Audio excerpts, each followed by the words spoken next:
this a threequel, or do you have to see the previous two to understand the film?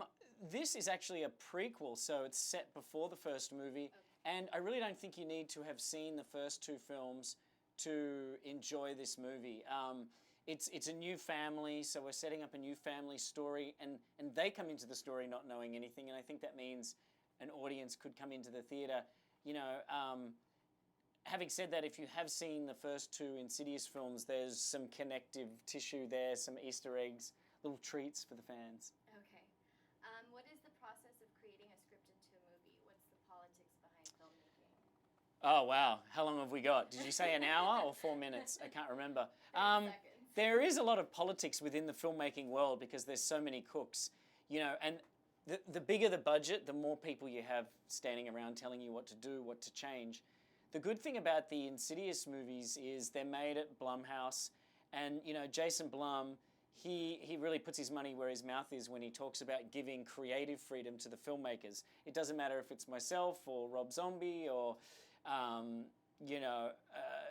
Eli Roth or anybody who's worked with him in any capacity. He really does give them creative freedom. And so what I wrote, the script that I wrote, is what we shot. And I've been involved with movies where what I wrote is not what ended up on screen, but this was not one of those films. So there was less politics on this one. It really wasn't political. As long as I made my days on time and didn't go over, past the time limit, I was okay. Okay. You were involved with 7 Saw movies, and now you're on your 3rd Insidious movie. Do you see yourself continuing the horror genre in the future?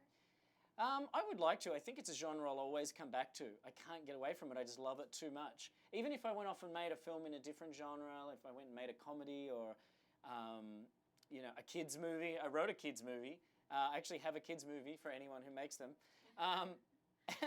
If I went off and did that, I think I would always want to come back to horror because it's just a genre of film that I love to watch. So why wouldn't I want to be involved? What advice do you have for screenplay writers or directors who want to make it in the industry?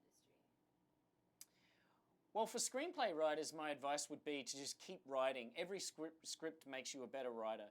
You do need to study screenwriting, which luckily means just read screenplays and watch movies. That's really the best film school to me that you can go to as a screenwriter, is just watching countless movies.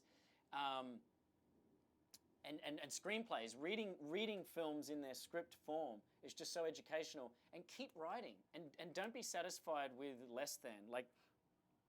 Keep writing until you've got what you think is your absolute best work.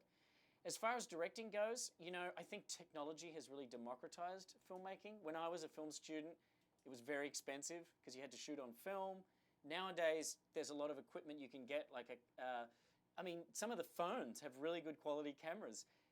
Don't get into this mindset of thinking your film has to be shot on 35mm film.